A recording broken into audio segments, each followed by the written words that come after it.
As you know, last week we had a team come home from Thailand. A team, just a small team, went over, and we would love to invite Margaret to share on behalf of that team about what they saw and heard and were able to do during that time. So let's give Margaret a big round of applause. Thank you for sharing with us, Margaret.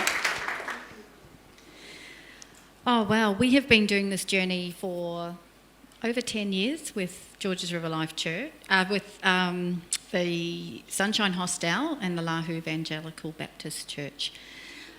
This was a picture taken on our last day with the Sunshine Hostel team. I just want to introduce Adisak on the left is sitting next to, he's standing next to Alan. Nate, his wife, is between myself and David. And Ella is our house parent looking after the children, so she's between myself and Elise. Would you believe when I went through all our photos, we didn't get one photo where we got everyone in one photo. So as we go, I've got a few others. Now, of course, sorry, my phone just turned off. This was our third visit to Thailand. So we went in 2019. We went again at the end of last year. We went mid last year to reconnect after COVID, and this was like another 12 months on, and just to see what's happening over there. What we do in our May Mission Month contributes to what is happening in the Sunshine Hostel and the Lahu Evangelical Church, Baptist Church in Thailand.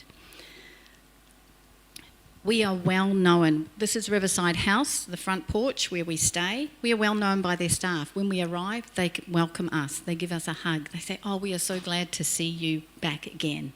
It was just lovely. So we have Nock there, who knows all our coffee orders. She makes our coffees for us.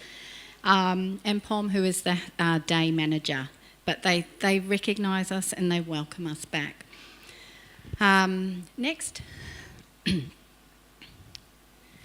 At our last visit, we talked about building a new girls' dorm because the current one they were in was unsafe. There are parts, they're on the top story of a building, and there were parts blocked off where the kids could not go just in case they might fall through. And so this has been a long time coming, and it was so exciting to, when we first arrived, there was no roof. Why we were there? The roofing materials arrived, and a few days later, there was a roof on the building, and yesterday we received a final photo, which I didn't have time to get up, to show us that the whole building has now been rendered, both inside and out. So the girls will be in it very soon. Where are we at? Sorry about this. Next. While we're there, we hold a business meeting. We talk about what is happening in both in the Sunshine Hostel and in the Lahu Evangelical Baptist Church. One of the things that came up is they've got a whole lot of little boys coming this season, and they have a tendency to jump on the beds. And so the current beds they were using, they had little cots.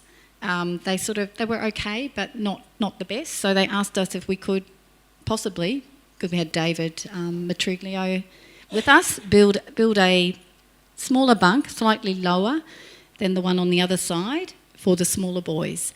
And Dave was thinking a wooden bed, but because he's a carpenter, but they said, no, it has to be metal. So we then had to, he's like, oh, well, I can't weld. So we had a welder. They organised a welder to come in to weld up the frames. An example of how far our money goes in Thailand. David costed it out at about he thought it was going to be about $800. It actually ended up being $250. All right, so these are this is what we're contributing towards this. Next. This time, what we're seeing with our support of the Sunshine Hostel is children are going to school longer. They are moving from just going to primary school to actually going to high school, and this time was the first time we got to visit the high school, so years 10, 11 and 12, and we were able, this was our first visit to the school, And so it was just literally step in, step out, and only with the classrooms where our children were in. The good thing that we're seeing in Thailand is the Thailand Child Protection Act, like they are actually increasing their requirements and protection of children, which is really good to see. So there were some restrictions and hoops that we had to go through to actually be able to visit, whereas previously there hasn't been so many. So that was really good to see. Next. The Lahu Evangelical Baptist Church. As part of our May Mission Month, we support 5 evangelists. Now, evangelists are we would call them pastors because they are actually starting. They're like a church startup in a local village where there is not a church, or where there's not a church for them. We support 5, and this time we got to go up on the top left. We visited this evangelist last time we went, and he was just sharing how hard things are. The people have an animism faith. Animism, that's the one.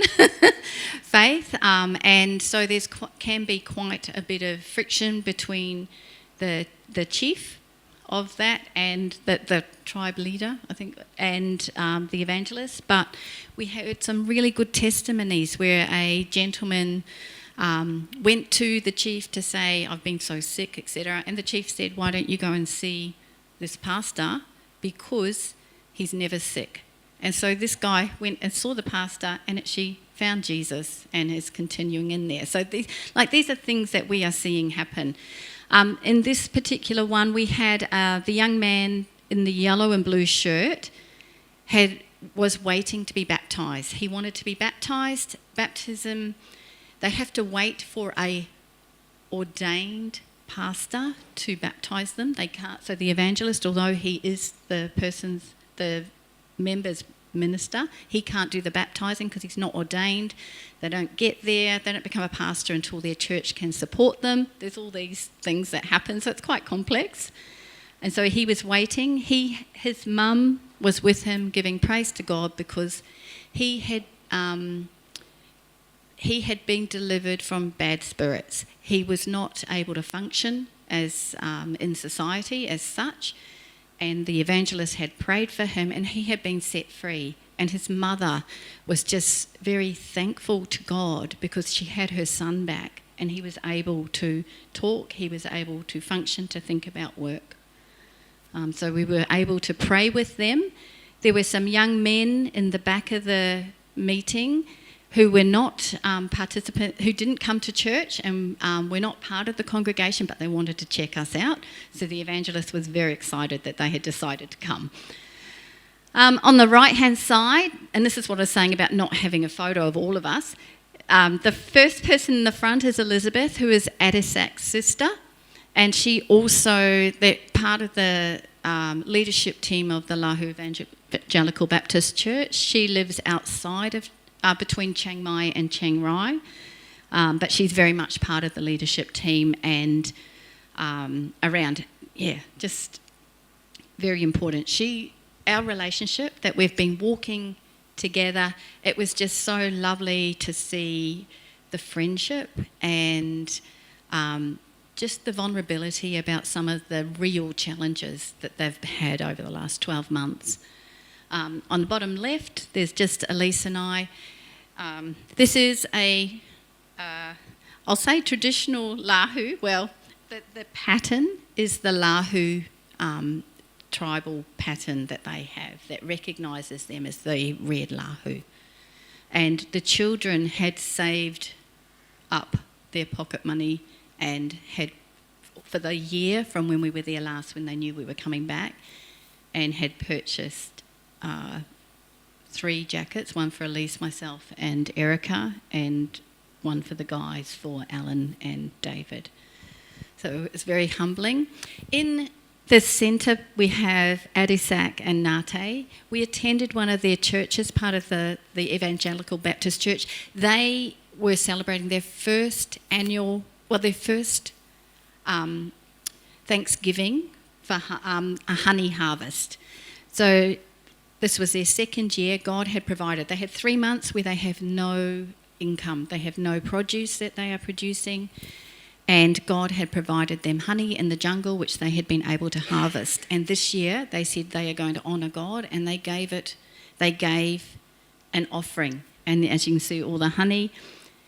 They then gifted the honey to us, which was as God's people, and it was really humbling, and it was uncomfortable, I suppose, as well, but it was just awesome to see how faithful God is in the midst of this. We were able to give some to Vili and Moana. So God is at work, and it's very encouraging for us. They are very encouraged by us coming to see them, and we are so encouraged in seeing what God is doing. Next. We had the privilege of going out with Vili and Moana. They took us to a Northern Thailand restaurant and asked for it to be mild. They do very hot. They prefer on the chilies and everything. During that time, we got to go and see where Moana has been teaching English in one of the local areas. It's considered a slum area. We got to spend an hour with a couple of his students there and just converse in English. At that same time, the boys went off to this restaurant above where in the same area the tourists are beginning to come in, and he wanted to improve his English so that he could better communicate with his guests. Next. And finally, this is a relationship, and it is a journey that we are walking alongside with them, and it is continuing to grow. They are reaching their people through the work that they are doing in the Sunshine Hostel, where the children come, they learn about God, they get educated, and they go back and they lead their parents. And this is their strategy. So we are very excited to be part of that. And I think, that's where we're at. Thank you. Thank you so much, Margaret. So encouraging to see those stories and see those pictures.